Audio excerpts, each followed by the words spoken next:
আসসালামু আলাইকুম। আজকের বাজার অধ্যায়ের চতুর্থ পর্বে তোমাদের সবাইকে মনিরস একাডেমির পক্ষ থেকে স্বাগতম।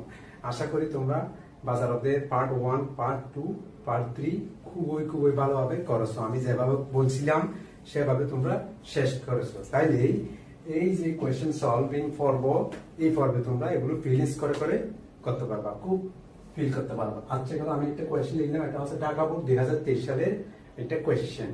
ওকে, আমি কোয়েশ্চেনগুলো মুখে বলবো এবং সলিউশন দিব। আচ্ছা দেখ, প্রথম কোয়েশ্চেনটা ছিল ঢাকা বোর্ডের জ্ঞানমূলক, যেটা দ্বিপাক্ষিক এক্সেডিয়া বাজার কাকে বলে।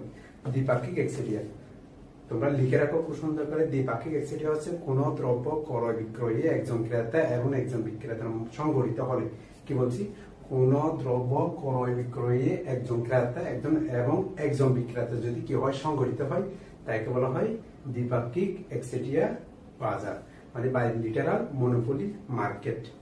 লিখছো আশা করি। আমি আবার বলতেছি, দ্বিপাক্ষিক এক্সেডিয়া বাজার কাকে বলে? কোন দ্রব্য ক্রয় বিক্রয়ে একজন বিক্রেতা এবং একজন ক্রেতা যদি কি হয়, সংগঠিত হয়, তাহলে আমরা বলবো কি, যদি সংগঠিত হয় তাকে দ্বিপাক্ষিক এক্সেডিয়া বাজার বলবো। এরপর আমার 2 নম্বর কোয়েশ্চেন ছিল এক্সেডিয়া বাজারে এর গ্রেটার দেন এম আর। খুব সুন্দর একটা কোয়েশ্চেন। এর গ্রেটার দেন এম আর কেন হয়? আমরা এর সমান জানি এভারেজ রেভিনিউ, এম আর সমান জানি মার্জিনাল রেভিনিউ। এক্সেডিয়া বাজারে এরটা এম আর চেয়ে বড় কেন হয়, এটা আমি খুব তোমাদের যদি একটা চিত্র দিয়ে একে বুঝাতে পারি তাহলে ভালো হয়। আমাদের এক্সেডিয়া বাজার এরকম ছিল না, এটা ছিল আমার এয়ার, তাই না? তার 2 টাইমস স্টিপার, তার মানে 2 গুণ খাড়া ছিল আমাদের কি, এম আর। মনে আছে? আমি এর আগে পর্বে তোমাদেরকে দেখিয়েছিলাম। ওকে, এখানে কিউ, এখানে হচ্ছে তোমার প্রাইস, রেভিনিউ, কস্ট। ওকে, বলতেছে এক্সেডিয়া বাজারে এর রেখাটা এম আর চেয়ে বড় কেন হয়। ঠিক আছে, খুব সুন্দর একটা তোমাদের কোয়েশ্চেন দিয়েছিলে। এটা হচ্ছে ঢাকা বোর্ডের 2023 সালের কোয়েশ্চেন। ঠিক আছে, আচ্ছা, এক্সেডিয়া তোমরা এটা লিখবা হচ্ছে এক্সেডিয়া বাজারে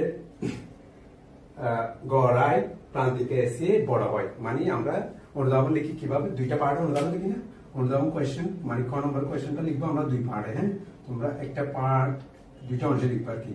এক পার্টে লিখবা এক্সেডিয়া বাজারে গড় আয় রেখা প্রান্তিক আয় এসে বড় হয়, এটা শেষ।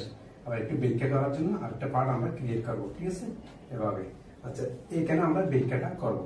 এক্সেডিয়া বাজারে রেখাটা আমার রেখা চেয়ে কেন বড় হয়, আমরা সেটা এখন দেখবো।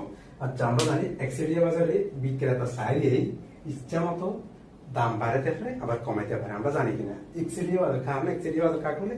যে বাজারে একজন মাত্র বিক্রেতা, অসংখ্য ক্রেতা, তাহলে অসংখ্য ক্রেতা তার কাছে যেতে বাধ্য। তাহলে সেক্ষেত্রে কি ইচ্ছা মতো দাম বাড়াতে পারে, কমাইতে পারে। কিন্তু দাম যদি বাড়ে তার বিক্রির পরিমাণ আমরা জানি কমবে নাকি বাড়বে? বিক্রির পরিমাণ কমে যাবে। দাম যদি কমায় বিক্রির পরিমাণ বেড়ে যাবে। তাহলে বিক্রির পরিমাণ বাড়ার জন্য সে একটা নির্দিষ্ট পরিমাণ কি দাম কমাই দিয়ে, তাহলে নির্দিষ্ট পরিমাণ দাম কমাই দিয়ে, কারণ দাম বাড়াতে পারতেছে, পারলে হবে না কিন্তু, কারণ তো মানুষ যাচ্ছে না বা তোমার ক্রেতারা যাচ্ছে না, সেজন্য উনি কমাই দিবে। আচ্ছা, দাম যদি কমায় তাহলে তোমার দামটা কমতেছে। সাপোজ এই দামটা এখানে ছিল, হ্যাঁ পি ছিল, এখন কমাই দিয়ে তোমার P1 করো, ধরে নিলাম।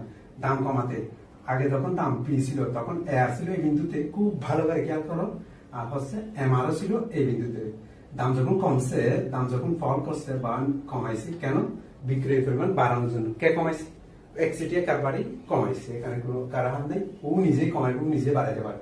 কারণ আমি আগে বলছিলাম এক্সেডিয়া বাজারকে বলা হয় প্রাইস টেকার নাকি মেকার।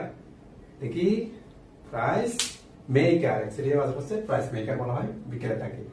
আচ্ছা, গেল। তাহলে দেখো, যখন কমছে তখন আমার এত কমছে, এম আরও করছে, সাথে সাথে কমছে কিনা, কারণ দুটো ডাউনওয়ার্ড স্লোপিং না, দুটোটা হচ্ছে নিম্নগামী, সেজন্য একটা কমলে অপরটাও কমবে। কিন্তু একটা কি, একটা এম আর সে কম হারে কমে নাকি বেশি হারে কমে? অবশ্যই বেশি হারে কমে। তাহলে এর এম আর সে বেশি হারে কমে বিদায় এর গ্রেটার দেন এম আর হয়। তাহলে ব্যাখ্যাটা খুব সুন্দরভাবে এভাবে বললাম। অর্থনীতিতে বেশি বড় হিজিবিজি লিখে দরকার নাই, তুমি মূল পয়েন্টটা ধরে দিলে তোমাকে ফুল নাম্বার দিয়ে দিবে। বেশি বড় হাইবি মানে তোমার কি বলা হয়, হাবি জাবি, হ্যাঁ, ইচ্ছা মতো লিখতে গেলে তোমাদের কোনো নাম্বার তোমরা পাবে না, ফুল আনসার করতেই পারবো না, আর হচ্ছে বরঞ্চ তোমরা নাম্বার পাবে না। আচ্ছা, এটা চিত্রটা একে তোমাদের বুঝিয়ে দিলাম কোয়েশ্চেনটা বোঝার জন্য, বাট পরীক্ষায় চিত্র রাখতে হবে না। 2 নম্বর কোয়েশ্চেনের জন্য পরীক্ষায় চিত্র রাখতে হবে না, এটা তোমরা বোঝার জন্য আমি জাস্ট লিখে বললাম। আচ্ছা, এভাবেই কোয়েশ্চেনটা ক নম্বরের অ্যান্সারটা এভাবেই করে দিবে, ঠিক আছে? আচ্ছা, গেল। এটা হচ্ছে আমাদের কোয়েশ্চেন। এখন গ নম্বর কোয়েশ্চেনের সলিউশনে যাবো। গ নম্বরে কি বলতেছে আমি দেখি, উদ্দীপকে ফার্মটির ভারসাম্য নির্ণয় করে মুনাফা নির্ণয় করে। এটা একটা ফার্মের ভারসাম্য। আমরা জানি স্বল্পকালে এটা কোন বাজারের ভারসাম্য দেখি, এটা হচ্ছে পূর্ণ প্রতিযোগিতামূলক বাজারের ভারসাম্য। কেন? পূর্ণ প্রতিযোগিতামূলক বাজারে ডিমান্ড রেখাটা ভূমিকে সমান্তরাল হয়, বুঝছো? মানে ইলাস্টিক হবে, ঠিক আছে? ভূমিকে সমান্তরাল, এটা পূর্ণ প্রতিযোগিতামূলক বাজার, তার ফার্মের ভারসাম্য নির্ধারণ হয় করো। মানে এটা হচ্ছে তোমার কোয়েশ্চেনটা খুব সহজ। একটা ম্যাথ সুন্দর করে ম্যাথ করে দিবা, 3 এ 3 পাও। 3 নাম্বারের মধ্যে 3, এখানে কোনো অধিকারী নাম্বার যাবে না। আচ্ছা, যাই হোক, আমরা ভারসাম্যের মধ্যে দুইটার কন্ডিশন জানি। সেটা হচ্ছে কি, 1 নাম্বার কন্ডিশন আমাদের কি, mg ইকুয়াল mr, ঠিক আছে না? mg equal mr। 2 number condition যেটা সাফিসিয়েন্ট কন্ডিশন বা পর্যাপ্ত কন্ডিশন, ডাল mc গ্রেটার দেন ডাল mr। mc ডাল mr এর ডাল চেয়ে বড় হবে। শুধু আমার নেসেসারি কন্ডিশন ফিল আপ হলে সেখানে যে ফার্ম সর্বোচ্চ মুনাফা অর্জন করবে বা ভারসাম্য লাভ করবে এরকম হতে পারে না। সাথে সাথে আমাদের এটাও দেখতে হবে। আজকে কাল কোন বিন্দুতে আমাদের এমসি ইকুয়াল এমআর হয়েছে, আমরা জানি এমসি রেখা হচ্ছে তোমার কোনটা, সরি এখানে আমি এমআর কেন দিলাম, কোয়েশ্চেন লিখার সময় এটা হবে এমসি। ওকে, আচ্ছা গেল। তাহলে আমার এমসি কোনটা, এমসি হচ্ছে এটা, এমআর হচ্ছে এই ভূমিকে সমান্তরাল। দুটোটা কোন পয়েন্টে সমান হয়েছে, এই পয়েন্টে নিঃসন্দেহে সমান হয়েছে। আচ্ছা গেল। আর 2 নম্বর কন্ডিশনটা দেখি, 1 নম্বর কন্ডিশন ফিল আপ হয়েছে এই বিন্দুতে, 2 নম্বর হয়েছে কিনা দেখি পাশাপাশি। 2 নম্বর এমসি রেখা ঢাল গ্রেটার দেন, এমসি রেখা ঊর্ধ্বগামী তাহলে ঢাল বড়, এমআর রেখাটা হচ্ছে সমান্তরাল, ঢাল হচ্ছে 0। তাহলে এটা কিন্তু ইলাস্টিক, সেই ইলাস্টিক বিদায় ইলাস্টিক ডিমান্ড কার্ভে ঢাল কত, 0। তোমাদের দিকে পরীক্ষায় দিতে পারে এমসিকিউতে। আচ্ছা, তাহলে এই বিন্দুতে আমাদের কি বলা হয়, এটাকে সাফিসিয়েন্ট কন্ডিশন ফিল আপ করছে। ওকে, তাহলে এই বিন্দু হচ্ছে আমাদের ভারসাম্য। তাহলে ভারসাম্য পরিমাণ নির্ধারণ করতে হবে। এটা আমাদের এতক্ষণ যা বললাম সেটা না, এখন আমাদের ভারসাম্য পরিমাণ। এটা কি ছিল আমাদের কোয়েশ্চেন ছিল, এটা 200 একক, 200। এখন আসি ভারসাম্য পরিমাণ। আমরা কি জানি, প্রফিট সমান কি, total revenue minus total cost. Total revenue কত, এদিকে পরিমাণ 20 ইন্টু 30, 20 ইন্টু না 200 ইন্টু 30। ওকে, মাইনাস টিসিও হচ্ছে সেম, মানে এসি বরাবর ইয়া হবে, তোমার খরচটা নির্ধারণ হবে।